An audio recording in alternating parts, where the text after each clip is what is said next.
Bom, pessoal do oitavo ano, tudo bem com vocês? Espero que vocês estejam todos bem, meus queridos. Tô morrendo de saudade de vocês. Vocês sabem como vocês é importante na minha vida, né?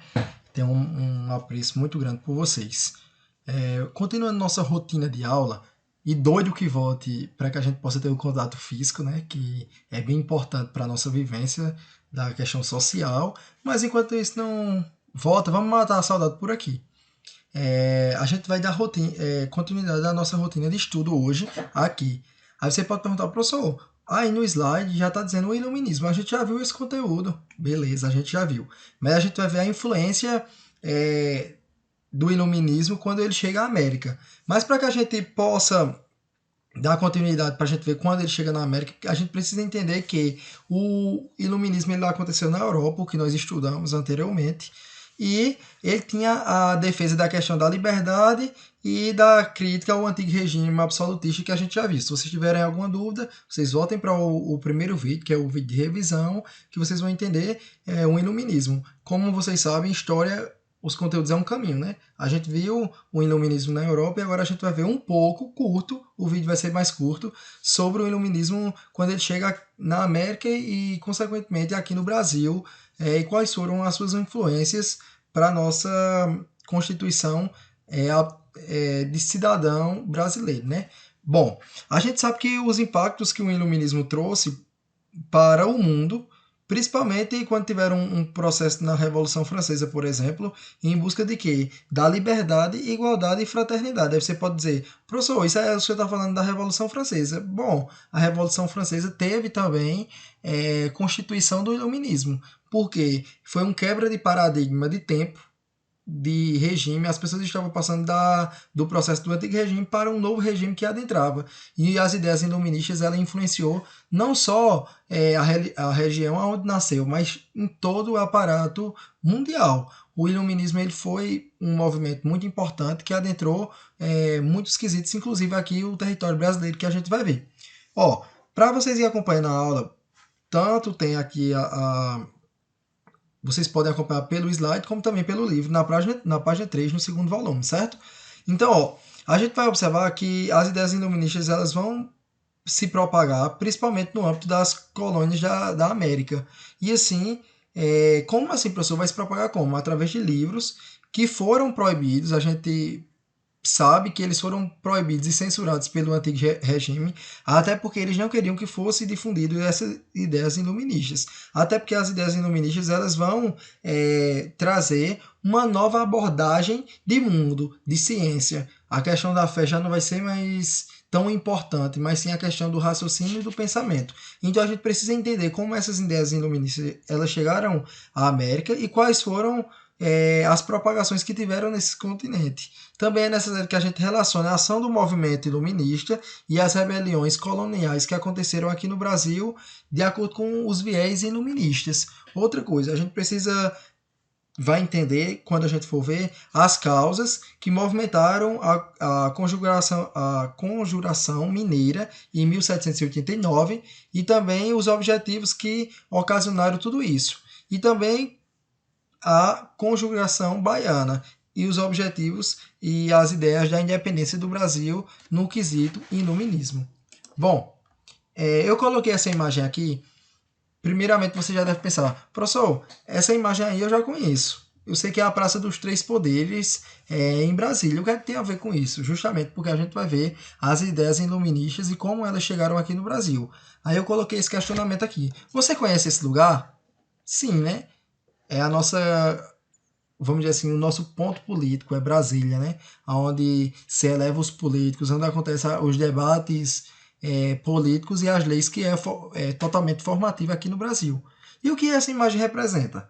Aqui eu coloquei, após a leitura da imagem, descobrimos que na foto observamos a Praça dos Três Poderes, em Brasília, Distrito Federal, onde está localizada a sede dos poderes executivos, Palácio do Planalto, a questão do Congresso Nacional e também do Supremo Tribunal Federal. Aí você pode perguntar assim, professor, e saiba que a nossa Constituição ela vai estabelecer a divisão dos três poderes pela questão da autonomia. Todos esses poderes eles têm um poder autônomo. Aí eu coloquei aqui, qual é a finalidade do Executivo? encarregado de governar e administrar os interesses públicos. Legislativo é o responsável pela elaboração das leis e judiciário é responsável pelo cumprimento das leis e zelar pelo direito dos indivíduos em aspectos pessoais. Vamos lá, professor. E o que é que tem a ver? A gente vai perceber que o iluminismo ele vai possibilitar a caída do antigo regime que simbolizava o poder absolutista, todo no rei. Então aqui no Brasil a gente já vai começar a perceber que temos três poderes que vão ajudar o presidente, né, como nós temos um país republicano, a organizar todo o procedimento no quesito das leis e das ordens em relação ao Brasil. Aqui eu coloquei, além dos três poderes, a Constituição brasileira afirma que o Estado brasileiro é laico, não é vinculado a nenhuma religião e assegura ao povo liberdade religiosa de opinião e de pensamento, entre outros, que é algo evidente do iluminismo. O iluminismo vai trazer justamente a abertura da questão racional. As pessoas vão poder pensar da maneira que elas desejarem, diferente do antigo regime, que a gente observou que quando a gente estava estudando os regimes absolutistas, alguns reis eles doutrinavam as pessoas como elas deveriam pensar no quesito religião, ou seja, muitos deles eram vinculados ao catolicismo como também ao protestantismo. A gente viu isso na sala de aula. E assegurava ao povo a questão da liberdade religiosa, de professar a sua fé, de opinião, de falar aquilo que pensava e de pensamentos, entre outras coisas. Ou seja, as pessoas aqui no Brasil elas podem opinar, até porque nós vivemos num sistema democrático, direito do povo, onde as pessoas podem falar aquilo que elas acham, que elas pensam em relação ao governo, em relação a qualquer outro âmbito. Aqui ele botou, vamos refletir, eu botei, vamos refletir um pouco. As pessoas tiveram esse direito assegurado pela lei. Quanto aos três poderes, foram criados, ou seja, todas essas denominações, a gente vai observar que os direitos, eles foram sim organizados pelos três poderes. Aí ele vai dizer assim, ó, a divisão dos três poderes e as garantias asseguradas pela Constituição têm suas origens no século XVIII, com o surgimento do movimento que ficou conhecido como Iluminismo, ou seja, a influência que se teve o Iluminismo no viés da nossa Constituição aqui no Brasil. E aqui eu coloquei, agora vamos voltar ao passado e descobrir como isso aconteceu. Aqui nesse trecho, que vocês podem acompanhar no livro de vocês na página 5, ele vai botar assim, tem aqui, ó, influência iluminista no Brasil. Aí você pode dizer, professor, eu não tenho um livro, o que é que eu faço? Acompanhe aqui no slide comigo, hein? E sem falar que eu irei mandar um guia de estudo, ou seja, vocês têm o livro, o guia de estudo e também o slide e a minha explicação. Então as aulas remotas surgem efeito se vocês realmente assistirem. Então aqui na página 5, ele vai dizer que as ideias iluministas realçaram a insatisfação da colônia portuguesa na América pelos membros da elite colonial conspirando às liberdades, às ideias liberais, com o objetivo de romper as relações políticas e assegurada com a coroa portuguesa. Vale salientar que o iluminismo ele chegou aqui no Brasil no século XVIII e muitos brasileiros, principalmente aqueles que se colocavam como autoridade financeira, alta da sociedade, ou seja, exercia um grande poder financeiro naquela sociedade. Eles iam estudar, vamos pensar aqui comigo, eles iam estudar nas universidades europeias e lá eles tiveram contato com esses pensamentos iluministas e trouxeram esses movimentos para o nosso país. Aí você pode perguntar, professor, mas quem fundamentou toda essa constituição do iluminismo? Na Europa, por exemplo, a gente viu quando a gente estudou que foi a burguesia. A burguesia foi a principal fonte que emergiu em relação a esse poder absoluto iluminista, até porque eles eram contra o período absolutista que ia passando de pai para filho e, consequentemente, mesmo aquelas pessoas que pertenciam a um nível financeiro, elas não conseguiam chegar ao poder. Então, os burgueses eles vão, vamos dizer assim, pedir esse iluminismo, eles vão ser a favor dos filósofos, e alguns até eram os filósofos. Então eles iriam influenciar de uma forma direta para que esse procedimento fosse espalhado da Europa para o mundo, chegando aqui no Brasil no século XVIII, como está se portando aqui o texto. Essas pessoas divulgavam as ideias iluministas nos principais centros urbanos. Então, qual era, professor, a principal influência do iluminismo francês e qual era o procedimento da Inconfidência Mineira que aconteceu em 1789? Alguns inconfidentes mineiros começavam a trazer algumas propostas iluministas visando fundamentar a tentativa da independência do Brasil. Vale salientar que nesse período o Brasil era o quê? Colônia de Portugal. Aí você pode dizer, professor, como assim colônia de Portugal? O Brasil pertencia aos territórios portugueses. Então a gente observa que Portugal, é algo bem interessante da gente se mencionar, que Portugal ele vai começar na metade do século XVIII também, fazer propostas lá em Portugal no quesito de mudanças educacionais, mudanças administrativas e mudanças vinculando todos os autores franceses. Outra coisa que vai acontecer em 1050, antes de tudo isso chegar aqui no Brasil, o iluminismo, a gente vai observar que,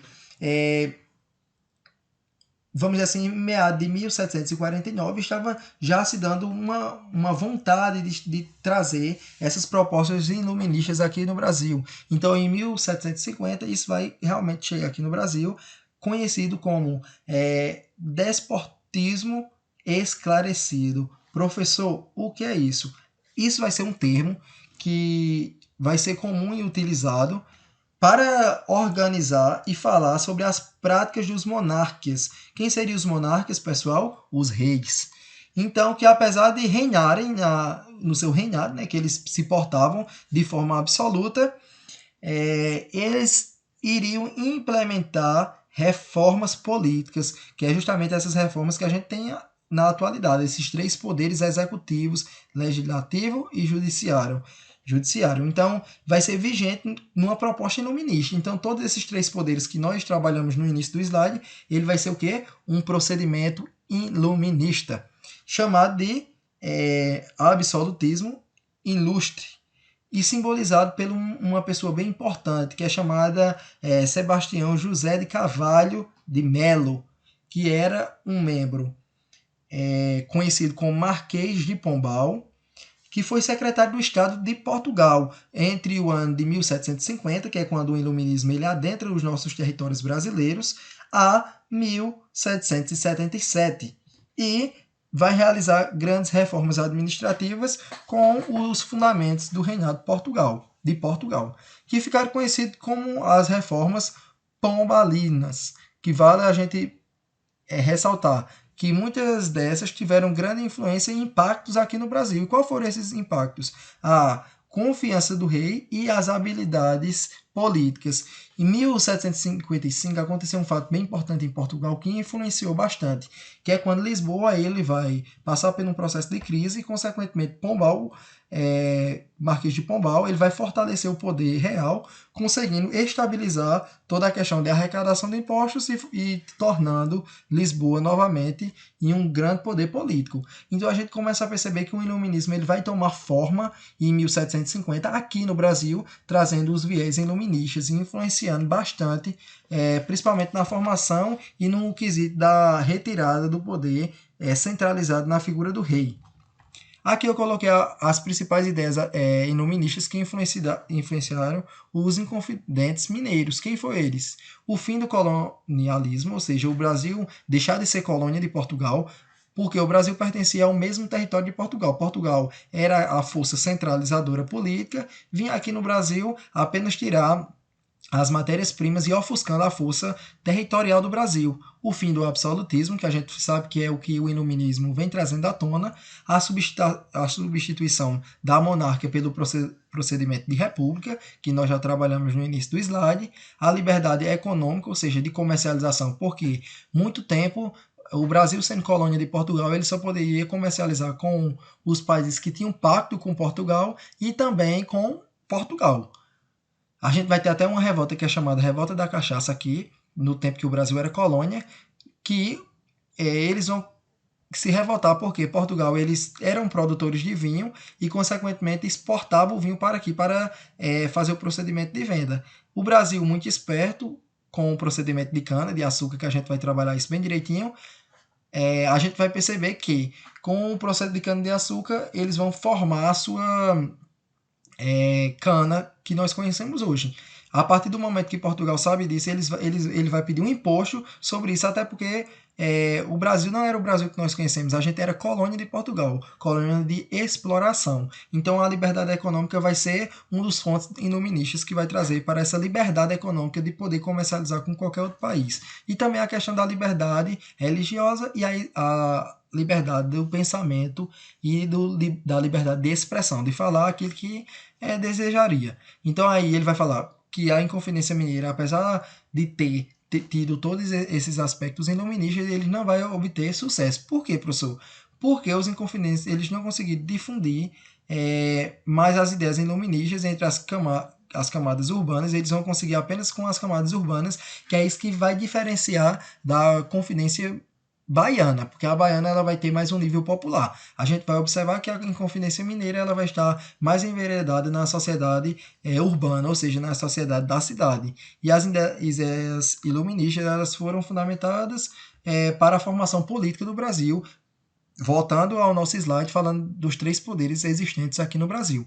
E aqui a conjuração mineira, que pode ser falada também como a Inconfidência Mineira, que foi um movimento de caráter separatista entre a questão política e a questão também associada às grandes maiorias e às revoltas que acontecia nessa Inconfidência Baiana, que aconteceu em 1798. Diferente da Confidência Mineira, que foi um movimento, como a gente falou, reunindo as pessoas do centro urbano, já que o movimento baiano ele vai ser mais em caráter popular, trazendo a minoria, aqueles que estavam colocados na minoria daquela sociedade. Quem era a minoria? Os escravos, os negros e os livres. Os negros livres, né, que tinham conseguido a sua alforria. Os mulatos, os brancos pobres e os mestiços que exerciam diferentes profissões como alfaiates. Sapateiros e pedreiros, entre outras ocupações, que vão pedir a independência do Brasil, ou seja, o Brasil livre de Portugal. E em 1763, o Brasil ele foi aconteceu um marco aqui no Brasil. Para quem não sabe, o principal palco político era na Bahia, ou seja, a Bahia era a capital do Brasil. E em 1763 vai acontecer a questão da transferência para o Rio de Janeiro. Com essa mudança, as pessoas começam a ir para as ruas pedindo que isso não acontecesse. Por quê? A gente vai perceber que a partir do momento que o país vai ser a capital do país, vai ter mais investimento. Então eles vão começar a perceber essa diminuição dos recursos que seriam designados à cidade e, consequentemente, o aumento de taxas e impostos que começam a se reivindicar na Bahia. Então eles começam a pedir que isso não aconteça, e aqui eu alenquei para vocês os principais objetivos da conjuração baiana: o fim do impacto colonial com Portugal, ou seja, tornar o Brasil um país independente, a implantação de um regime republicano, a liberdade comercial entre os mercados internos e externos, e a liberdade e a igualdade. Liberdade e igualdade, ou seja, olha só, a gente estudou a Revolução Francesa, que era um dos pilares, que era liberdade, igualdade e fraternidade. Lembra aí? Entre as pessoas, por isso, era completamente a favor da abolição dos escravos e os privilégios do âmbito social e o aumento de salário para os militares. Pessoal, então a gente vai perceber o quê? Que os ideais iluministas também influenciaram bastante para a posição política do Brasil. Então é isso que a gente vai ver hoje, bem simples, só para que vocês compreendam a questão do iluminismo. E outra coisa que eu quero que vocês percebam: a continuidade. A gente viu iluminismo, depois Revolução Francesa, e agora a gente está voltando para o iluminismo aqui no Brasil, para a gente ver as condições políticas e a manipulação e a organização política que aconteceu após esse procedimento de iluminista. Porque a gente não pode ver o iluminismo apenas na região onde ele nasceu, mas a difusão dele para o mundo, assim como a Revolução Francesa, que ela vai designar a questão da desigualdade social também em vários outros países. O que é que eu quero de vocês agora? Preste atenção. Eu vou desejar que vocês façam a atividade da página 13 e da página 14. Tá bem simples a atividade, dá para vocês realizarem até com essa aula que eu dei aqui para vocês, certo? Que vai falar sobre o desenvolvimento das independências coloniais, de todo o processo em relação à questão da liberdade do comércio. Então a atividade está muito fácil, só tem 7 questõezinhas bem básicas. Façam as questões bem organizadas. E espero que vocês estejam todos bem, como eu já falei, e a gente volta na nossa próxima aula, certo, galera? Um abraço e até mais. Cheiro bem grande e um abraço bem forte no coração.